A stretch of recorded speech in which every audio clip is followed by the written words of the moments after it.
All right, we are live. I want to welcome everybody to today's very special panel discussion webinar titled Sharing Our Visions and Voices to #Root Cause Racism. I'm Mark Raven from KaiNexus. I'm very pleased to be moderating today. You can see our panelists on screen here, and we're going to let everybody introduce themselves as we go round robin here in the discussion. So to briefly introduce how we got to be here to have this wonderful panel today, I reached out to Deondra Wardelle, and I invited her to write a few blog posts, I thought, on leanblog.org. And as Deondra will tell you a little bit more about, she took that idea and really ran with it and had an amazing vision for recruiting. She recruited 15 women, some of whom are here today, to write blog posts on this theme of #Root Cause Racism. Some of those blog authors are here today. We have a few other panelists joining us as well. And you can find all of those blog posts at leanblog.org/RCR. And so with that, let me turn things over to Deondra to sort of further introduce the project and our discussion today. Thank you, Mark, and thank you to this fabulous panelists for being here today, and thank you to those who are online participating and watching and interacting with us on this webinar. So just to give a high-level overview, this project came about, started out from a pain point, much like what we deal with in the space of continuous improvement. When there is a pain point, we want to find a solution. We want to find a way to alleviate that pain. And my pain point stemmed from what I was seeing going on in our world as it relates to race relations, specifically after George Floyd's murder. And so with that, I kept thinking, with what we do in continuous improvement, especially with what we do in the kata, where we have these big, huge challenges, but we still find a way to come up with a solution. Why can we not apply that to what's going on in our world? And the other thing is, I wanted to make my voice heard about my concerns as a Black woman and what I was experiencing. And so I've always been a talker. And my form of protest, I decided, was going to be the virtual streets of LinkedIn. And typically, I'm not, only talk about, just basic safe things on LinkedIn. And I took a risk and decided to post about, be gentle with your Black colleagues returning to work the Monday after George Floyd's murder, because there's no telling how they may feel. And as a result of that, I received and I was nervous about posting that. I didn't know, what different events I was scheduled to keynote at and different projects I was scheduled to lead. Was there an opportunity I would lose those? And what I decided, at the end of the day, I'm a Black woman before I'm anything else, and those risks would be worthwhile. So with my hands literally shaking over my keyboard as I typed the post, I just did it scared. And what happened was I did receive some feedback that was a little unkind, but from that pain point, it helped me to further think about what could be done to raise the voices and bring Lean more to the forefront to use as a tool to address what we're experiencing. And so that, along with just the support from women in Lean and my, friends across the world and different sororities, especially Alpha Kappa Alpha Sorority Incorporated and Delta Sigma Theta Sorority Incorporated, and the way the women in Lean and just all these women rallied around and provided support, it gave me the strength to keep posting. And so I did another post about microaggressions, because I've dealt with those in the past. I'm dealing with those now. And I was nervous about that post, but I had a little more courage because I had an army of all these women behind me. And from that again received some more unkind posts that, that were noise, like we see in our processes. Sometimes things are noise and they just need to be ignored. But it raised, it caught Mark Graben's attention, the Mark Graben, and he messaged me, and we just had a very open, honest, it was a really healing dialogue. And he extended to me the offer to write a blog. And I don't believe there is an I in team. I never do anything alone. And I always say that if I ever get a seat at a table, I'm bringing all my friends with me.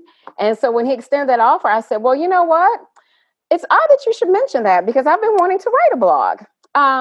Let me check with my friends, specifically the women in lean, and I'll get back with you. And the rest is history. And here we are today. Well, and thank you, Deondra, for really your leadership in bringing this whole week to fruition here. And there were so many wonderful things shared on the blog this week from so many different perspectives. And we're going to ask everyone to spotlight a practical idea, a countermeasure, or a specific call to action. So we're going to start with Karyn Ross. If you can go ahead and introduce yourself, Karyn, and share something with us, please. Sure. Thanks, Mark, and thanks, Deondra. I'm Karyn Ross, and I'm coming to you from lovely Naperville, Illinois, 35 miles west of Chicago. I'm here in my art studio today, and I, along with Crystal Davis and Dorsey Sherman, am one of the founding mothers of Women in Lean, and I'm the founder and president of the Love and Kindness Project Foundation, and a lean coach and consultant. Some of you may know me from my book, How to Coach for Creativity and Service Excellence, and also Toyota Way to Service Excellence. What you may not know about me is that I don't come from the world of business to the world of lean and continuous improvement. I come from the world of art. So I have a master's degree in sculpture. And 20 years ago, when I started studying art, people said to me, why would you want to study art? It's pointless. Art has no purpose, and artists have no purpose. And what I believe now is what I believed then, and it's what I wrote about in my blog. Art has two really super important purposes. Artists actually look at the past and we create forward to the future. So when we create something, we may look at that history, but we're able to take our creativity and go forward to the future. When you actually do a drawing or write a song or create a dance, whatever you want to do with your creativity, you actually are able to access those deeper parts of yourself, those parts that are underneath words. And when you create a drawing, you can look at that drawing and you can see things and learn things about yourself and the way you think and the way you feel that you might not have access to. So, how does that relate to our hashtag root cause racism? Well, here's my practical step that you all can take. Gather your children, gather your family members, gather your friends. Virtual is great. Get a piece of paper, some art supplies, sit down, take 10 minutes and draw a picture of what this world would look like without systemic racism. I actually did that. So here's my picture of what I envision a world without systemic racism would look like. And to help encourage you, because I know sometimes people say, oh, drawing is very scary and hard. There's going to be one more blog that you're going to find on the series. And what we're going to ask you to do is whatever next step you decide to take, if you comment on that blog post and tell us what that next step is, we're going to send you a signed print of what I envision a world of without root cause racism to be. So that's my next step. I look forward to hearing about everybody else's next step. Well, thank you, Karyn. And next we have Tracy Defoe. If you can introduce yourself and share your call to action, Tracy. Thank you, Mark. And thank you, Karyn, for that offer. Always a hard act to follow, Ms. Karyn Ross, I got to tell you.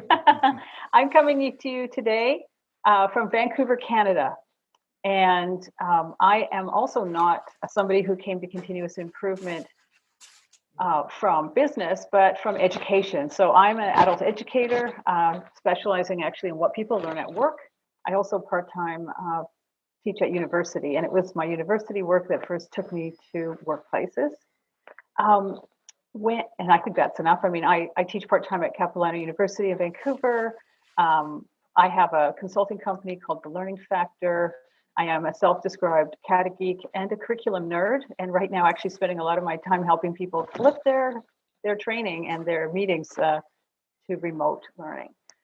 But the thing that I wanted to share is, and what my blog post is about, is actually a really personal thing that helped me take a step and sort of change the way I see myself. As part of my work at the university, we are indigenizing and decolonizing our work as educators. And as I write in my blog post, my family history in Canada is a history of settlers from Europe who came to North America at the invitation of a colonial government, and who gave away lands, for example, to one of my great-great-grandfathers to farm that, wasn't really theirs to give away. So when we started looking at what we call in Canada Truth and Reconciliation, I attended the hearings and heard the stories of Indigenous people and the suffering they've had from systemic racism in Canada, and also realized the great gaps in my education. So my high school and elementary school education in Canada didn't tell me about the ugly sides of our culture, as I read in so many books that perhaps America's education system hasn't told white people the real hard truth and lived experience of the people that they are in America with. So my tip was something that I did at the time, and I'm just holding it up. There's a picture of it on the blog. But at the urging of Chief Robert Joseph, who said to white people in Canada, hey, settler people, we don't want your house and we don't need you to go back anywhere. We just want to live with you in respect and move forward to a better world. And he said, one of the things you could do, white people, is to start to call yourself white. And so I had never called myself a white person. If you had said to me, or on the census, I'd have put Canadian, I'm born here, my family's born here. But at his urging, I did that, and I wrote on this piece of paper, one thing I could do to make Canada a better place, and was to start to call myself white and a white settler. And I also decided to acknowledge lands, and I didn't do that this morning. It just seems so weird on a webinar, but I am coming to you from the unceded territory of the Squamish, Tsleil-Waututh, and Musqueam nations, where I was born and live and work as a guest upon these traditional lands. And also the third one I wrote here was to support Indigenous artists, voices, and writers, something I have really enjoyed and sometimes been pretty uncomfortable as the only white lady at a book launch. But it is something that has given me courage to say, I can put my time, my energy, my money, my volunteerism into places where that helps me learn and grow and extend my experience. So I would urge everybody who is listening to this, who has never maybe called themselves white, to just put it on a post-it note. This is an excellent continuous improvement tool. It's an excellent education tool. And Chief Bobby Joe calls this your back pocket plan. I actually keep mine in my wallet most of the time, but you want to put it somewhere where you will see it and remind yourself that just this one little step can be a brave step that changes the way other people feel included and welcomed, and maybe could expand the way you walk upon the earth as a kind and gentle person. So that's basically all I wanted to say. Great. Thank you, Tracy. And next we have Bella Engelbach. She's going to be speaking from a perspective of the business world or corporate settings. Thanks, Mark, and thanks, Deondra, for the opportunity to be here. So I'm sure there are people here on the webinar who are not into lean or continuous improvement. And in fact, you might even be asking, what is it that we do? So I'm just outside Philadelphia, and what I do is I work with people and organizations to help them work better. And we have a fantastic opportunity in the work that we do in continuous improvement in lean, but it's also an opportunity that people in HR have, that people in other corporate roles have, people who get involved in organizational change, organizational redesign. And that is to look at, is the work that we're doing changing the impact of systemic racism? So the impacts of systemic racism are often economic. They are often the impacts of systemic racism fall on the backs of people who perhaps have not had fabulous educational opportunities. They fall on the backs of people who perhaps cannot get full-time work or have to work multiple jobs or struggle to get childcare. So I'm going to suggest some questions that anyone who is in this type of role can ask as they are working on the work, as you are thinking about how does work get changed, how does it get redesigned. And I would suggest, based on what Tracy said, that you pick one of these questions and you put it in your wallet or put it on your desk or wherever you need it to be to remind you to ask these questions as you redesign work. So first of all, let's really look at the work that we're helping to create through a real people lens. Let's ask questions like, is this work we're creating, is this job we're asking people to do, is it really fair?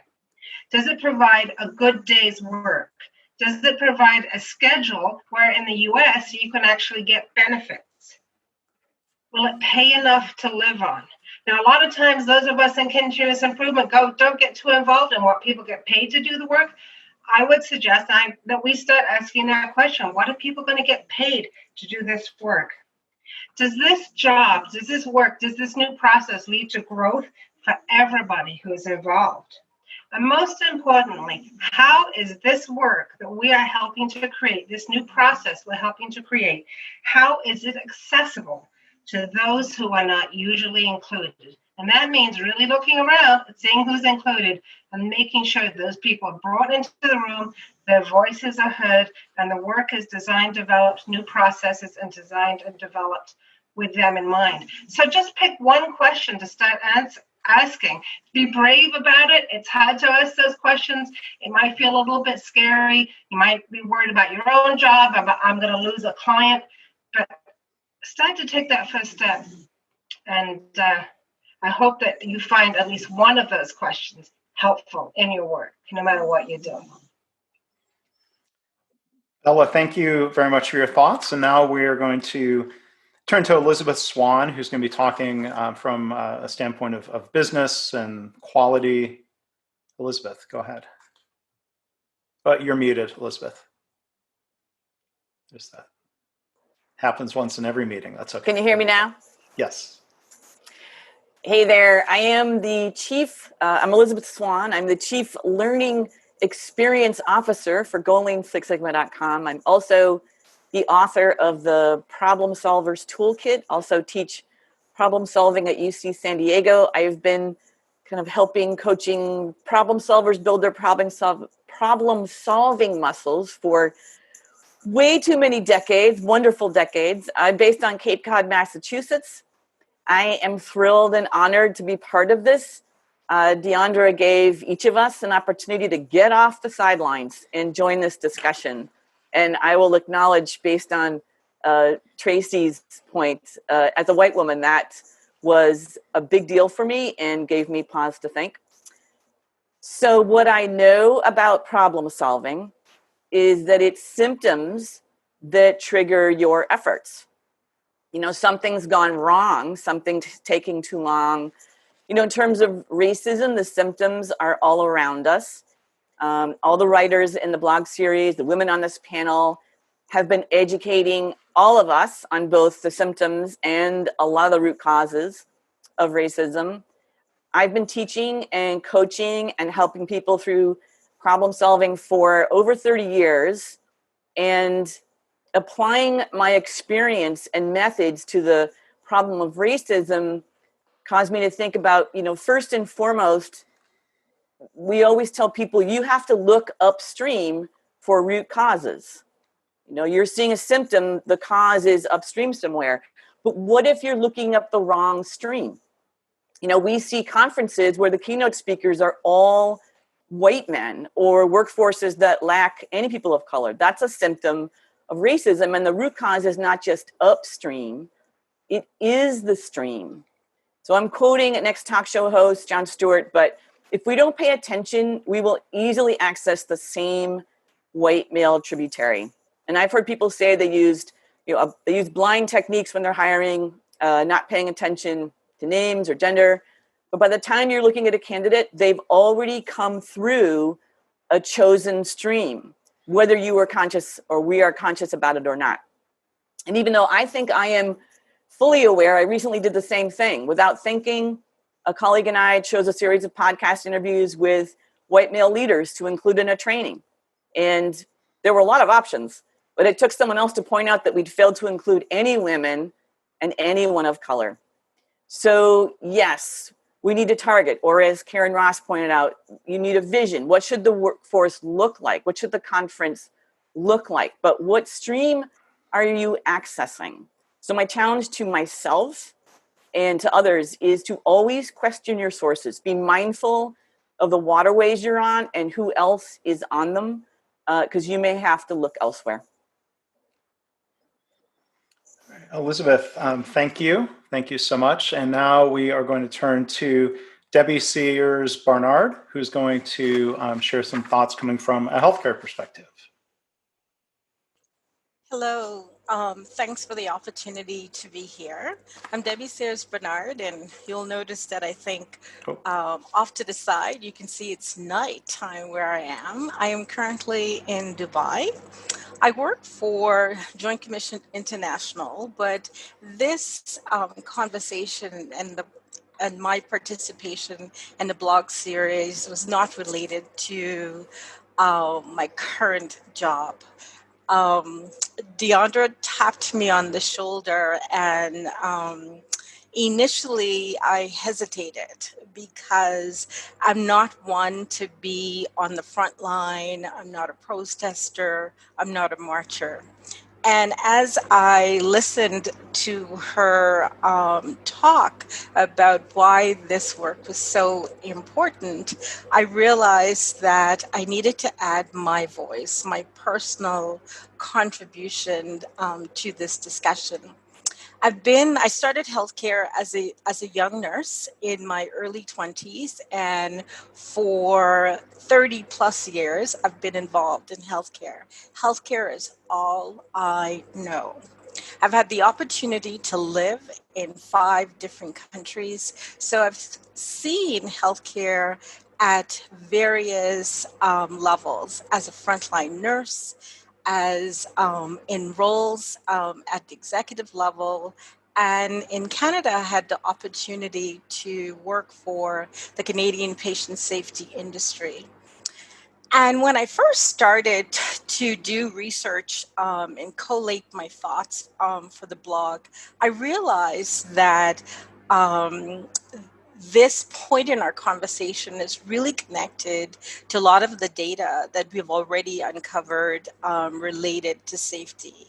That basically, unfortunately, when patients come to us in healthcare, they're often harmed by care. That's been the focus of my work for more than 15 years. And I can tell you, I was totally impacted because I realized in my past role, when I was looking at how answering the question, how safe is healthcare, that the organizations where I previously worked and the work that I led, very seldom did we pull the data and look and see, is harm equal? And so as I was doing the research, and we had a part of our Women in Lean group who did some additional research, I provided those references in the blog. So those of you who are interested, I really encourage you to go and look, because the data is very clear that persons of color are harmed by care.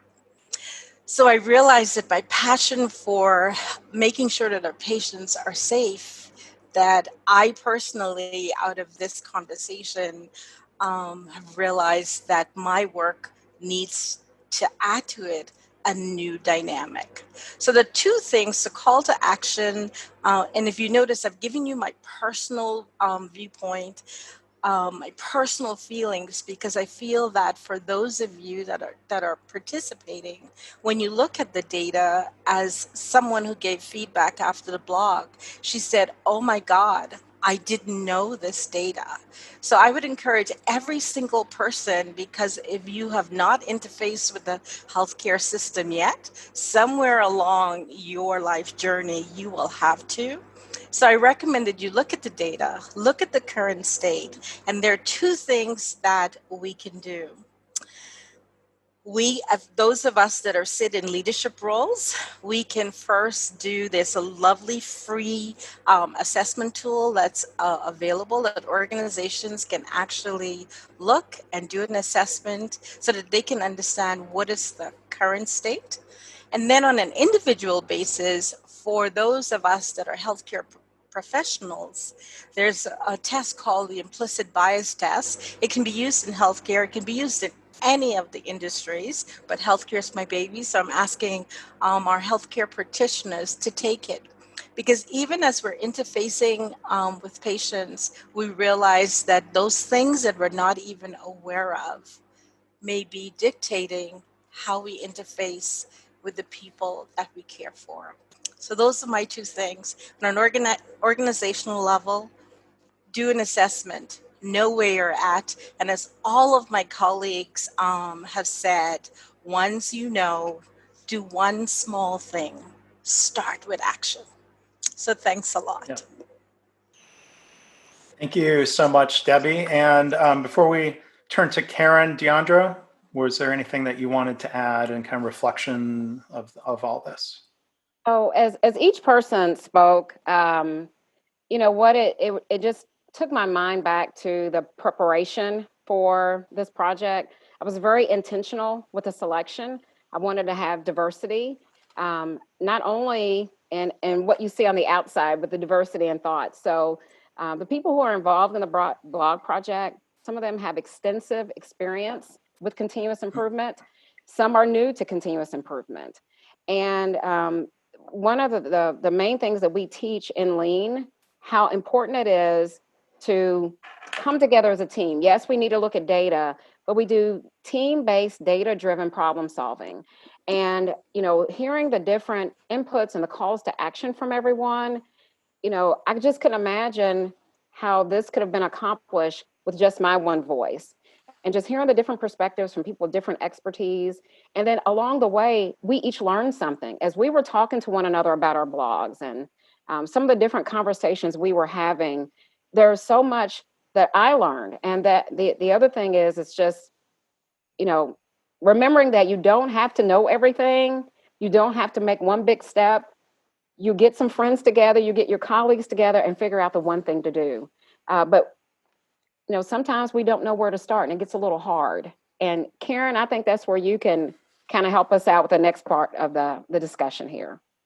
Thanks so much, Deondra, and thanks to everybody who shared their blog and shared their call to action and their next steps. And for those of you who follow my writing, one of the things that you'll notice is that I actually write often about the difficulty in starting. And one of the things about being human is that starting something new, we don't have confidence because confidence comes from doing. So even taking the smallest step can sometimes leave us frozen with fear or unable to get started. So although you might not be thinking someone else thinking you're taking a large step, if you take one of these action items, to you as a person, if you haven't done it before, it can feel overwhelming and it can feel like there's many obstacles to getting started. So our next section of this discussion, we're going to hear from Crystal Davis and Kimberly Green Goldsboro and Dorsey Sherman about some of the obstacles that they're thinking about and some of the ways they have to overcome them. As I really want to focus on something that Deondra says, there's no I in team. So all of us are here and your friends and your family to help you get started as well. Thank you, Karyn. So Crystal, will give you the floor. Good afternoon. So I'm Crystal Davis. I'm the CEO and founder of the Lean Coach Incorporated. I also am a mother of women in Lean. Very, very proud of that. And I actually am coming to you from Atlanta, Georgia. I grew up in Lean in the manufacturing and supply chain arena. And so I thought when I was asked to participate, there's a lot I could say, but I thought one thing that I would share for you is just a couple of statistics, and then I'll share my points. And then also I want to just acknowledge, oh yes, Thank you. So they took care of the acknowledgement of my sorority, Delta Sigma Theta Sorority Incorporated. Mark has learned a lot about sororities already. So anywho, all right. So from a manufacturing supply chain perspective, in 2016, there were women make up 49% of the labor force, but only 29% of manufacturing. And the number of women in color is even smaller than that. And they asked the women, if they were to start over would they start over in manufacturing? 2/3 of the 29% said yes. The reasons that they leave are poor working relationships. Check, I've experienced that. Lack of promotion opportunities. Check, I've experienced that. And lower pay. Check, I've experienced that. Companies have done a lot to help women become more comfortable staying there, like offering flexible schedules, having opportunities for greater visibility, mentorship, so forth and so on. All of these things are great. But here's where, when I started to reflect on my own career and all the challenges that I overcame and dealt with, they were all lessons for me. But here's where I want to offer practical advice. All of the benefits, and I call them carrots, that are offered to people are great. But unless we change the environment, it's very difficult to invite other women, young girls who are studying STEM careers, young girls who are in college. The percentages will never change if we don't change the environment. So I thought, okay, great. But this is a big problem. Racism is a complex issue. So I thought, okay, from a lean continuous improvement perspective, we are taught to ask great questions. We are taught to be curious. And so when I thought about that, here's the question that I want you all to think about. What if we could get to zero racism? What would it look like? And I thought about that because my experience in manufacturing, when we were all driving one of the big three and we had lots of competition from foreign automakers, was the issue with quality. And so we were challenged. I remember very distinctly, we were challenged that we needed to get to zero defects. And I looked at my engineering director like he had 3 or 4 heads, because I was like, where do we do that? We are bad. I set up a 32-point inspection station because we were on containment and we still had slippage. So where, get to zero? Are you kidding me? But I thought about the power of that question, and I thought, you know what? Martin Luther King didn't live to see some of the things that we now have experienced too.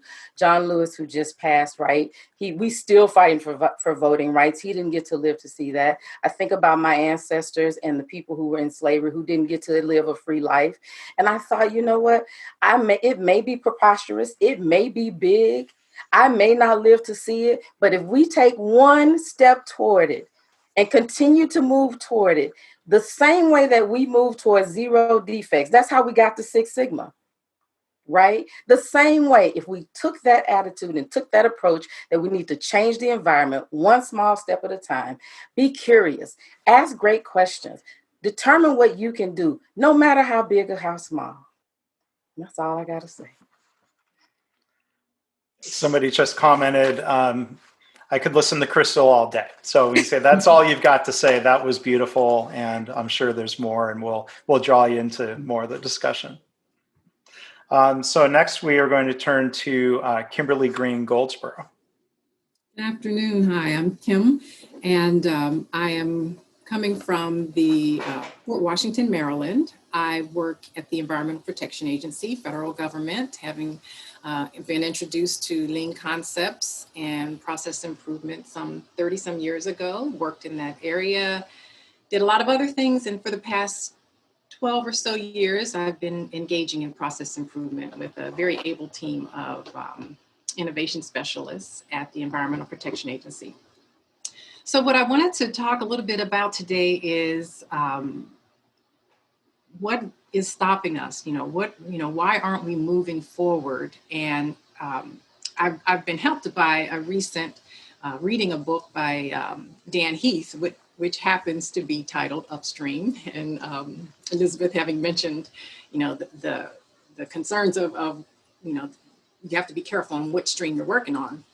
But anyway, in this book, that really resonated with me is this whole idea of lack of ownership, recognizing that a lot of times we don't act because we don't feel that we have ownership. And it's not that we're not motivated, but we have a feeling that we don't legitimately have ownership of an issue, therefore we won't act upon it, we won't take a step.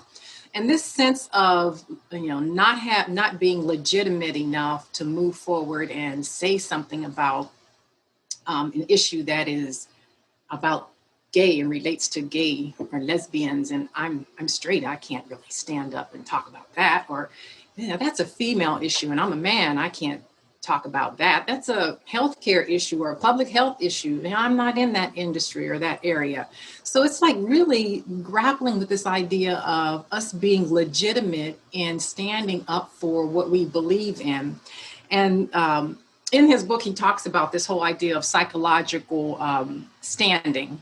So we have this idea in our head that, we carry around that we have to have sort of the legal standing. When you go into legal court of law, you have legal standing when you have the facts, they've been associated with you, and then you feel strong in whatever it is you're about to say. But psychologically, because we're not the group, we're not the victim of racism, perhaps that's what's holding us up from stepping forward and taking whatever those small steps are that we can legitimately take. But the bottom line is that because we all are part of the human race, and we're talking about human kindness, that is what legitimizes us. We are all legitimate in our desire to move forward and to eradicate racism. So the message that I have is really just taking a step. You are legitimate. You have a legitimate right to step forward and say what it is that you have to say. My father would often say, get in where you fit in. And the thing is, he knew it, and it sounds like he's going to fit in where you may think he fits in. But he found a way, he knew where he fit in, and you'd find him in the most unusual places, fitting in, doing what he was designed to be here to do. And I'm just encouraging all of us to do the exact same thing. Take those small steps wherever you are, and don't think you have to have all the answers or you have to be representative of that group. And so thank you all so much for allowing me to be a part of the conversation. Thank you, Kimberly. And that was also very, very well said. And we're going to turn now to Dorsey Sherman. Thanks, Mark. My name is Dorsey Sherman, and I am a lean consultant.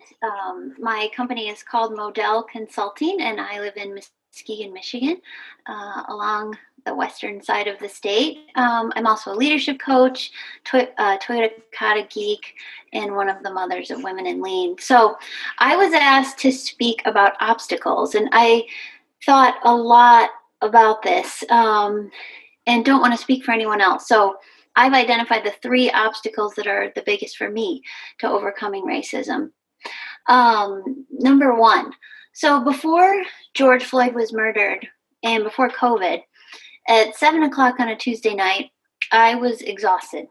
After this was a any night of the week, a full day of work, dinner, helping with my kids and homework, driving everyone around to volleyball, soccer, cello, choir. I didn't want to watch a movie that was upsetting. I want to watch The British Baking Show and 90 Day Fiancé. I am an avid reader, but I didn't want to read books that dealt with racial or social injustice, mass incarceration, voter suppression, or racism in healthcare. I was more apt to read the latest National Book Award winner. And I thought that if I read the books and watched the movies about racism, I would feel sad and angry and frustrated and powerless and helpless. And so I wouldn't know what to do, and that would feel terrible. So I chose comfort, and that comfort is an obstacle to overcoming racism. Number 2, and this was an idea pointed out by Robin DiAngelo in her book, White Fragility, Austin Channing Brown in her memoir, I'm Still Here. I considered racism as an overt act of hatred towards a person of color. I knew that more Black people were in jail than white people, and so I recognized the ideas of systemic racism. But for the most part, I think of a racist person as a bad person. I consider myself a good person, and so not racist. And so I see this now as both not true and not helpful. This binary construct of racism kept me from seeing that, of course, I'm racist, and it kept me from taking action. Because if you think I'm not racist, I'm not bad, I don't need to do anything. The third obstacle for me is I've been socialized as a white, privileged woman to make sure other people are happy and comfortable. The message that I've gotten is to keep my voice down, my feelings under control, and make sure everyone else is good. And so that training is an obstacle to racism, because when a joke, a comment, even an overt racial slur is made, I have stayed silent. And I don't want it to be awkward. I don't want other people to feel uncomfortable, because then I would feel uncomfortable. So those are my 3 obstacles. And my course of action that I'm taking is, number 1, read the books, read all the books. And that's a strength of mine. So something I can gravitate towards, watch the movies and feel the feelings, and talking about it with other people. Here's what I'm reading. Here's what I'm learning. And bringing that up with friends and family and colleagues. Number 2, recognize and get curious about how, not if, my prejudice is manifesting itself. Number 3, speak up awkwardly, very awkwardly if I have to, but bravely against racist comments. Number 4, more specifically, email my superintendent about why there's no Black teachers at my kids' school. And number 5, I'm donating to causes that are working to end mandatory minimum sentencing and cash bail. So I'll end there, but thank you so much for the opportunity to add my voice to the discussion. Thank you, Dorsey. And before we get into Q&A, we're going to make just a couple of quick announcements about upcoming webinars and other resources that we want to let you know about. So in our KaiNexus webinar series, KaiNexus customers will be able to tune in to the next training team office hours on August 27th. And we invite everybody, KaiNexus customers or otherwise, to attend a presentation titled Becoming the Change, Leadership Behavior Strategies for Continuous Improvement in Healthcare. That's going to be next Wednesday, the 19th. Dr. John Toussaint and Kim Barnes from Catalysis.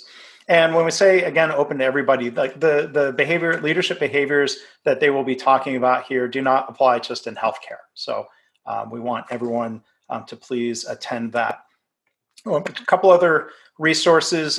This panel discussion will go with the other recorded webinars in our on-demand library that you can also find at kainexus.com/webinars. We invite you to check out our blog, blog.kainexus.com. And then finally, we have a podcast series. The audio of today's panel will end up in that podcast. So it would be a great way. Sometimes people like to go back and revisit or share with others. That'll be just one of the other ways you can share all of the insights and ideas from today's panel. And then there's one other quick announcement. We are going to send, everyone will get an email tomorrow that has a link to the recording page. And we also have, here we go, I'm going to show a preview of this document, a 2-page PDF document that is linked in that website that has a really good synopsis of some of the takeaways. And we can all answer the question in our own way. What's your next step? And we encourage you to kind of reflect on this document and share it with others. And really happy to offer that to everybody. Okay, so with that, we're going to start with a fairly specific follow-up question for you, Debbie. Sarah asks, and Yolanda asked a similar question. When you talk about making health equity a priority, do you have any specific assessment tools that you recommend or any specific examples of organizations they can learn from that have made health equity more of a priority and taken action toward that? Oh, Debbie, you're muted, sorry. Wasn't expecting that question, so I wasn't prepared. Okay. So the Institute of Healthcare Improvement is a US-based organization. They do an amazing job of developing resources that are shared around the world. So I'm not sure where the question is coming from the US, but if you go to ihi.org, they actually have a wonderful toolkit of all of the resources that I've mentioned in my comments and additional resources that are included in the blog. They have actually been doing work across the US where a number of organizations have participated in doing collaborative work together so that they can share across organizations. And this fall, so if you are a part of a healthcare organization, this fall there's an offering that's listed on the IHI website where your organization can participate in along with other organizations who are wanting to improve in this area. They are connecting equity to the whole idea that if we say that we're providing quality care to patients and communities, that a part of that care, it must be safe, but it also must be equitable as well. So it's an excellent resources. It has some really good how-tos in the document. I also inserted the link to the toolkit in the chat box as well. Okay, Debbie, thank you for doing that. And here's a question that some of you may want to address. This question comes from Gail, and Gail asks, how do you handle what I call the tit for tat? This is where you see or hear comments like, quote, I see coverage on the protest for George Floyd, but what about this soldier who died or that child who was killed and no one is talking about that? Didn't that life matter? As if to say you can't protest one if you're not willing to protest all.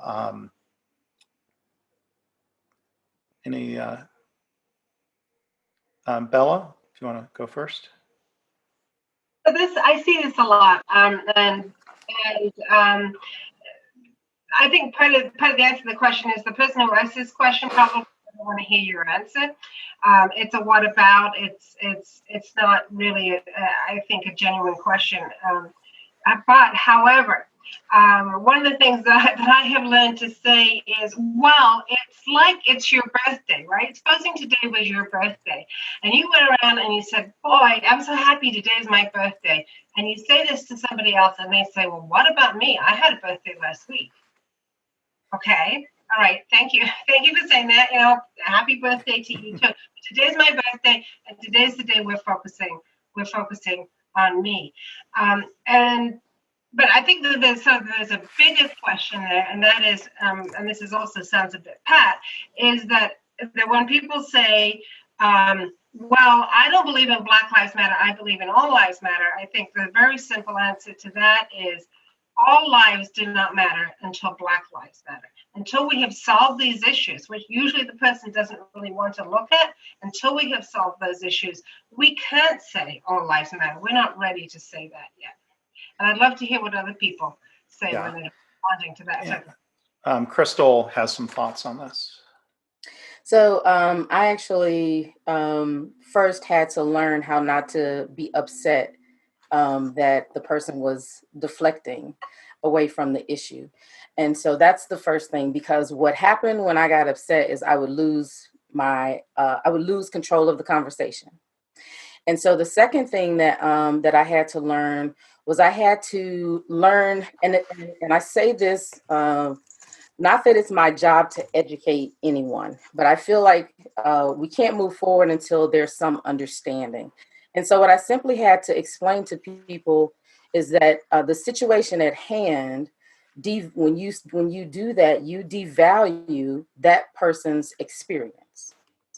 And I have diverse friends, and I would say, I gave this example to the women in Lean. I said, if myself and Dorsey, may I use you as an example? Myself and Dorsey were to walk into a very high-end store together. Although we walk in together, our experience could be totally different. Dorsey can walk in, go about, look at the beautiful items, beautiful scarves, purses, so forth and so on. I would be there and do the same thing. But at the same time, I am cognizant that if I walk away from Dorsey, that I could actually be followed, or that I could not receive help because there could be a presumption that I can't afford the items in the store. Or that if I buy the items, will I wear them and then return them thereafter? So these prejudices precede me coming, and simply because of the color of my skin and these prejudices, that changes the dynamics of my experience versus Dorsey's experience. And by saying that it doesn't matter means that you are now devaluing the fact that I had to experience those things. Thank you, Crystal. And Debbie, if you have some thoughts as well. So I have a very simple ad. Sometimes children can provide us adults with some beautiful visuals. So on social media, a young teenager created a lovely picture. One house on fire, the other one not on fire. And in her meme, she said, the person whose house is fine, are we going to run over and save that house? No, we're going to save the one that's on fire. So what I have done, all those wonderful little memes that the teenagers and young adults have created, I've started sharing them with my friends who have said, all lives matter, because that's not the thing. We're saying to get to the point where all lives matter, we each individually have to do our best to ensure that we create a world that works for everyone. And my goal was to speak as little as possible here and let our panelists shine, but I will comment. I'll just add, I'm wearing this t-shirt intentionally, but up until 2 months ago, I would have not thought this was my t-shirt to wear, to be honest. And I wear it not to be trendy, but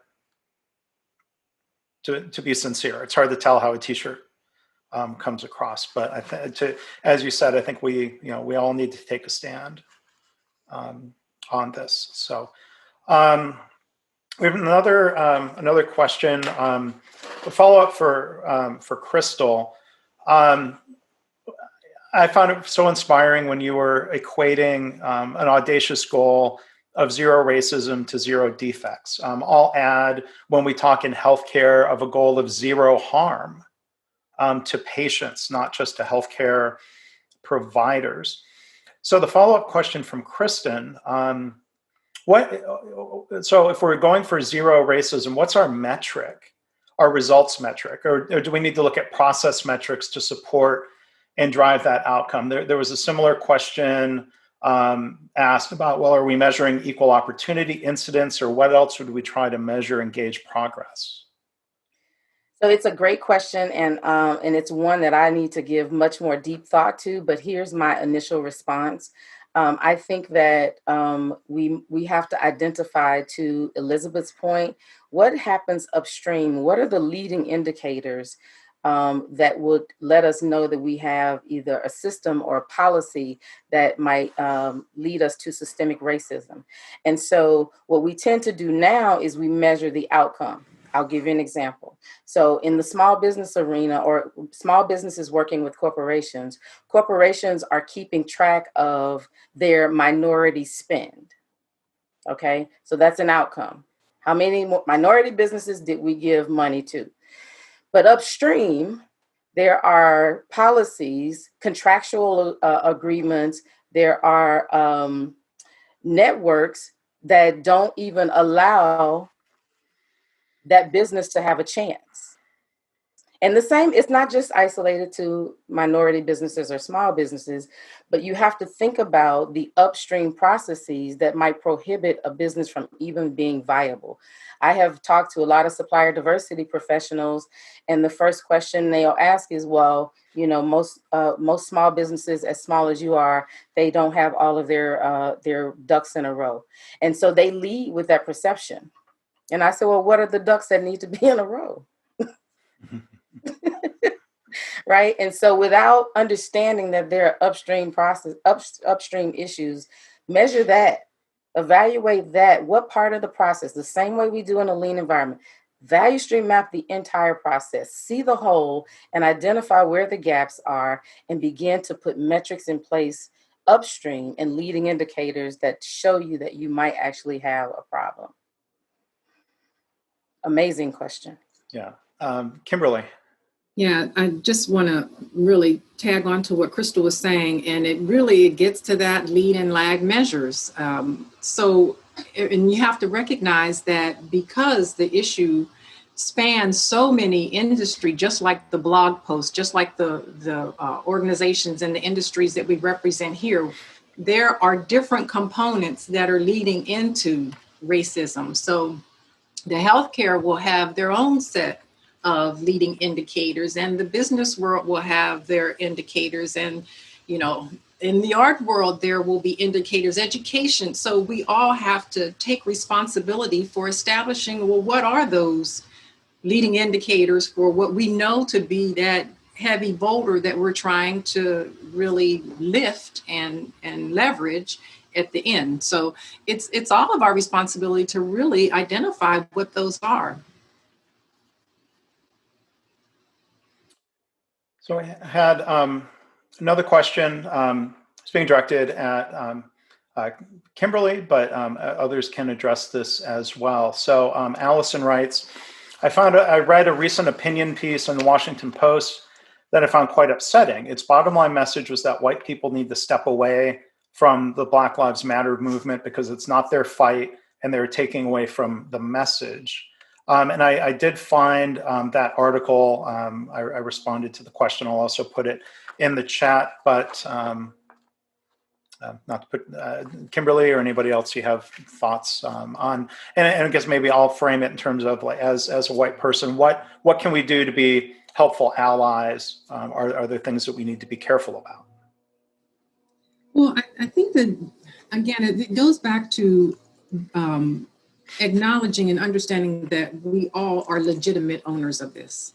The answer is not in the Black community. The answer is in humankind. And those who cannot recognize that this is going to require so many others to engage, then it's, you know, I think our responsibility would be then to just bring to their remembrance of how have other unimaginable changes ever been made. It wasn't those that were, you know, clearly being, you know, slavery.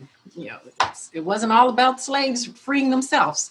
You know, so there are just, their history shows us that, you know, when it comes to humankind, to change things that affect humankind, it requires all of us.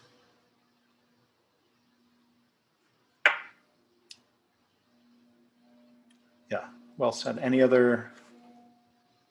I added this comment in the chat box, and you know, this project, what we've been doing, is a perfect example of this is not just a Black issue. This is a humanity issue, and you know, we have Black and white people. You know, we have men and women. You know, I think about the collaborations of how Mark and I have worked. This hasn't just been about Deondra, the Black woman, with her issues. I had to hear about Mark, the white man, and his concerns and be open to that. And so I hope that, and right now I'm emotional. I said I wasn't going to be, but I hope what everybody takes away from this is that we can't do this alone. We have to talk. We have to sit in our discomfort. We have to be open and honest, and we have to work together. Just like this project, there's no way I could have done this by myself. And that's the same thing with this problem with racism. We can't do it alone. It can't be one group. It has to be all hands on deck, working together, going to sea, asking why, and showing respect. And I know that may be oversimplifying it, but it's really just that simple. Well, thank you for that, Deondra, and thank you so much for your leadership and your dedication to all of this. We're at the top of the hour, and I want to respect the time of our panelists, but we have other questions, and maybe at some point we can arrange something where we record some additional discussion based on some of the questions, and we can send that out to everybody. So I want to thank Deondra again. I want to thank all of our panelists for participating this week. And as I've heard people say, through discomfort comes growth, and I think that's something to lean into, if you will. So with that, I think we should call it a panel. But thank you again, everybody. I will be calling on you. Maybe we can record something. But I realize people have a busy Friday to get back to. So Kimberly, Karyn, Crystal, Dorsey, Tracy, Elizabeth, Debbie, Bella, and again, of course, Deondra. Thank you so much, and thank you everybody for attending and for your comments and your questions. I hate to click end. Thanks, everybody. Bye-bye.